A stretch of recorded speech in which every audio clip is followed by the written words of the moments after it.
Online ভিত্তিক শিক্ষার একটি অসাধারণ প্ল্যাটফর্ম অনলাইন কোচিং বাংলাদেশের পক্ষ থেকে সবাইকে স্বাগত। আসসালামু আলাইকুম প্রিয় শিক্ষার্থীবৃন্দ, তোমরা সবাই কেমন আছো? আশা করি সবাই ভালো আছো। তোমাদের সবাইকে অনলাইন কোচিং বাংলাদেশের পক্ষ থেকে সুস্বাগতম। আর তোমাদের সাথে আছি আমি মোহাম্মদ সুমন হুসাইন, সহকারী শিক্ষক, পানিয়ালা উচ্চ বিদ্যালয়, রামগঞ্জ, লক্ষ্মীপুর। আজকে আমি তোমাদের সাথে যে বিষয়টি আলোচনা করব, আজকের টপিকস হচ্ছে ইন্টারোগেটিভ সেন্টেন্সকে কিভাবে প্যাসিভ করতে হয়। প্রিয় শিক্ষার্থীবৃন্দ, সবার কাছেই এই ইন্টারোগেটিভ সেন্টেন্সের বাক্য কিভাবে প্যাসিভ করতে এটা খুব কঠিন মনে হয়, কিন্তু আজকে আমরা সহজভাবে বিষয়টা শিখব। তবে শিক্ষার আগেই ভালোভাবে মনোযোগ দিতে হবে। প্রিয় শিক্ষার্থীবৃন্দ, প্রথমেই চলে যায় আমরা বোর্ডের দিকে সবাই তাকায়। বলা হয়েছে ইন্টারোগেটিভ সেন্টেন্স, অর্থাৎ প্রশ্নের মধ্যে যে বাক্যটি দেওয়া থাকবে সেটা দেওয়া থাকবে ইন্টারোগেটিভ সেন্টেন্স, অর্থাৎ সেটি ইন্টারো অ্যাক্টিভ ভয়েসে দেওয়া থাকবে। এটাকে আমরা প্যাসিভ করব। অর্থাৎ এই অ্যাক্টিভ সেন্টেন্স যেটি দেওয়া থাকবে, অ্যাক্টিভে যেটা দেওয়া থাকবে, এটাকে সবার প্রথমে আমরা অ্যাফার্মেটিভ সেন্টেন্সে কনভার্ট করব। তারপরে এই অ্যাফার্মেটিভ সেন্টেন্সটাকে আমরা প্যাসিভ ফর্মে এটাকে কনভার্ট করব। সেই প্যাসিভটাকে পুনরায় আমরা আবার ইন্টারোগেটিভে কনভার্ট করব। সর্বশেষ যেটি ইন্টারোগেটিভ আসবে সেটাই হবে ইন্টারোগেটিভ সেন্টেন্স, অর্থাৎ ওইটাই হবে প্যাসিভ। আমরা যখন একটা এক্সাম্পল দেব, এক্সাম্পলের মাধ্যমে আমরা সহজে বুঝে নেব। প্রিয় শিক্ষার্থীবৃন্দ, সবাই বোর্ডের দিকে তাকায়। এখানে বলা হয়েছে ডু ইউ টেক টি, অর্থাৎ তুমি কি চা খাও। অর্থাৎ এই বাক্যটি আমরা দেখলে সবার প্রথমে বুঝতে পারি এটি একটি, যেহেতু ডু দ্বারা শুরু হয়েছে, তাহলে এটি একটি প্রেজেন্ট ইনহেরিটেন্সের বাক্য। আর প্রেজেন্ট ইনহেরিটেন্সের বাক্য বলে এটাকে আমরা যখন অ্যাফার্মেটিভ করব, অর্থাৎ এই ডু শব্দটি বাদ দিলেই থাকে ইউ টেক টি, ইউ টেক টি। অর্থাৎ এটি আমরা এখন অ্যাফার্মেটিভে আমরা কনভার্ট করেছি। এই অ্যাফার্মেটিভ বাক্যটাকে আমরা প্যাসিভ করব। প্যাসিভ করলে আমরা পাই এখানে ইউ টেক টি, এটি হচ্ছে অবজেক্ট। অবজেক্ট তাহলে টি হবে টি। টি এর পরে যেটা ব্যবহার হবে, যেহেতু এটি একটি প্রেজেন্ট ইনহেরিটেন্সের বাক্য, তাহলে এটাকে প্যাসিভ করার সময় অবজেক্ট ভার্ব হিসেবে ইজ ব্যবহার হবে। তারপর ভার্ব যেটি আছে, ভার্বের পাস্ট পার্টিসিপল ফর্ম ব্যবহার হবে, অর্থাৎ টেক এর পাস্ট পার্টিসিপল ফর্ম হবে take, to take, taken.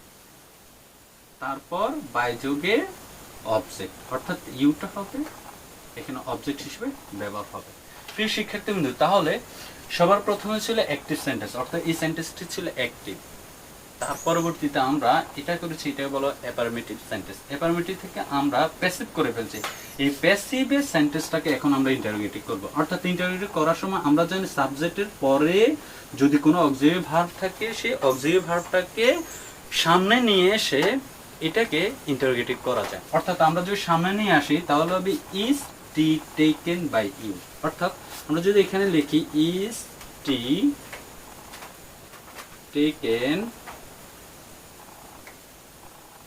By you. প্রিয় শিক্ষার্থী, ডু ইউ টেক টি, এই অ্যাক্টিভ সেন্টেন্সকে প্যাসিভ করতে হলে, অর্থাৎ ইন্টারো প্যাসিভ করতে হলে হবে is it taken by you. এটি হচ্ছে অ্যাক্টিভ ভয়েসে প্যাসিভ ফর্ম। দেখি আমরা আরো একটা এক্সাম্পল দিয়ে বুঝবো। পরবর্তী সেন্টেন্স বলা হয়েছে how did you do it, কিভাবে তুমি এটি করেছিলে। How did you do it, কিভাবে তুমি এটি করেছিলে। তাহলে আমরা এই বাক্যটাকে প্রথমে আমরা অ্যাফার্মেটিভে কনভার্ট করব। বাক্যটা দিকে আমরা তাকালে প্রশ্নটা দিকে আমরা তাকালে বুঝতে পারলাম যে যেহেতু এখানে হাউ ডিড দেওয়া আছে, অর্থাৎ আমরা জানি ডিড হচ্ছে ফার্স্ট টেন্সের, অর্থাৎ এটি ফার্স্ট ইনডিফিনিট টেন্সের বাক্য। তাহলে ফার্স্ট ইনডিফিনিট টেন্সের বাক্যের ক্ষেত্রে আমরা বুঝতে পারলাম যে আমরা এটাকে যদি অ্যাফার্মেটিভে কনভার্ট করি, অ্যাফার্মেটিভ হবে এখানে সাবজেক্ট আছে ইউ, আর এখানে ডিড, তারপর মূল ভার্বটা হচ্ছে মূলত আমাদের ডু, তো ডু এর ফার্স্ট ফর্মটা হচ্ছে মূলত হচ্ছে ইউ ডিড, আর এখানে ইট থাকবে। অর্থাৎ এই হাউ বাদ দিয়ে বাকি অংশটাকে আমরা যদি অ্যাফার্মেটিভ করি তাহলে আমরা পাই ইউ ডিড ইট, তুমি এটি করেছিলে। এটাকে আমরা এখন এটাকে আমরা এখন প্যাসিভ করব। প্যাসিভ করতে গেলে এখানে অবজেক্ট হচ্ছে ইট।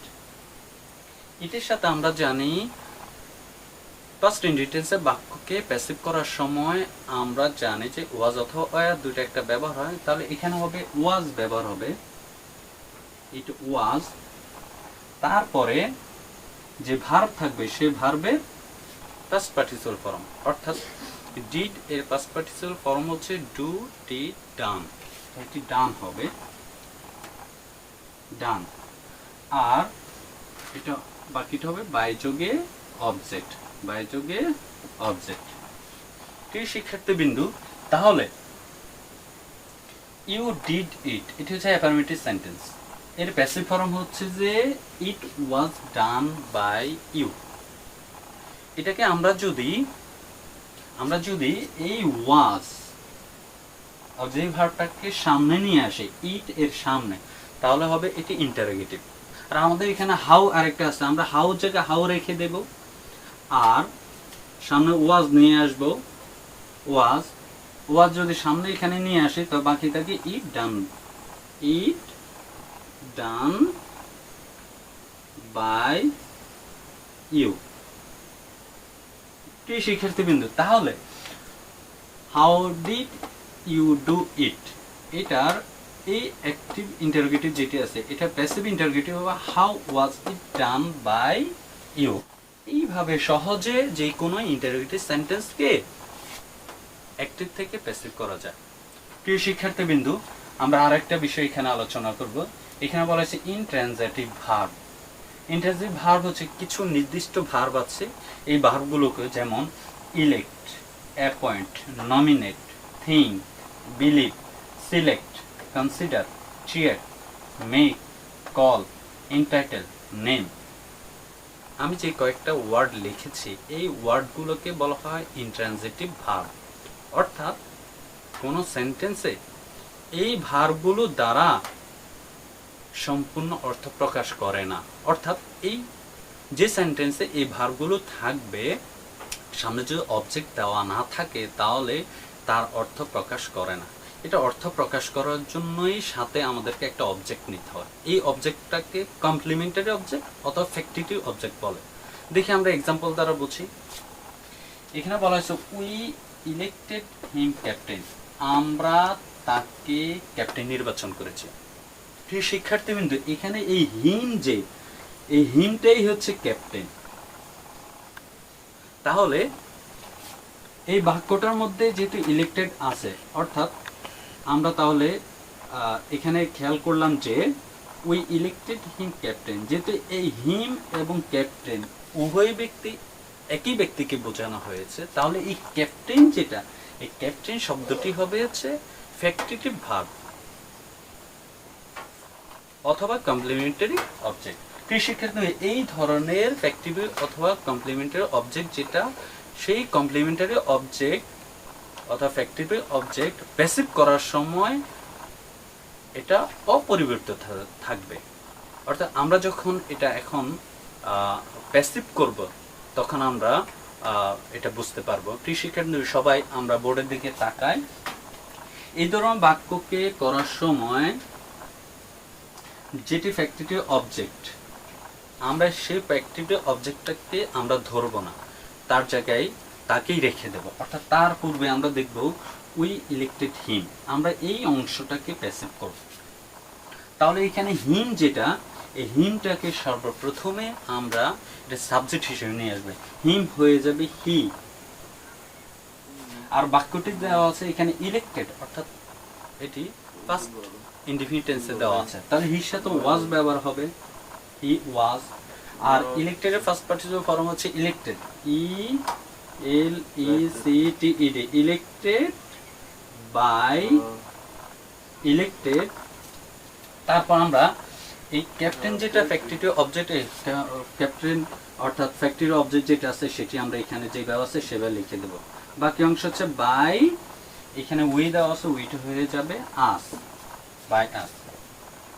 ঠিক পরেরটা আমরা করে দেখি। এটি দেওয়া আছে পাস্ট ইনডিফিনিট টেন্সের বাক্য, সেই ক্ষেত্রে হির সাথে ওয়াজ হবে, হি ওয়াজ। মেকের ফার্স্ট পার্টিসিপল ফর্ম হচ্ছে made, he was made king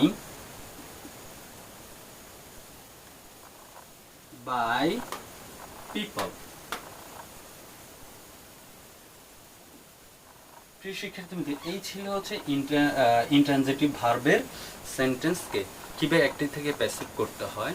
প্রিয় শিক্ষার্থীবৃন্দ, আজকে এই পর্যন্ত। তোমাদের সবাইকে ধন্যবাদ। পরবর্তী ক্লাসে আসার জন্য তোমাদেরকে অগ্রিম শুভেচ্ছা জানাচ্ছি। সবাইকে ধন্যবাদ।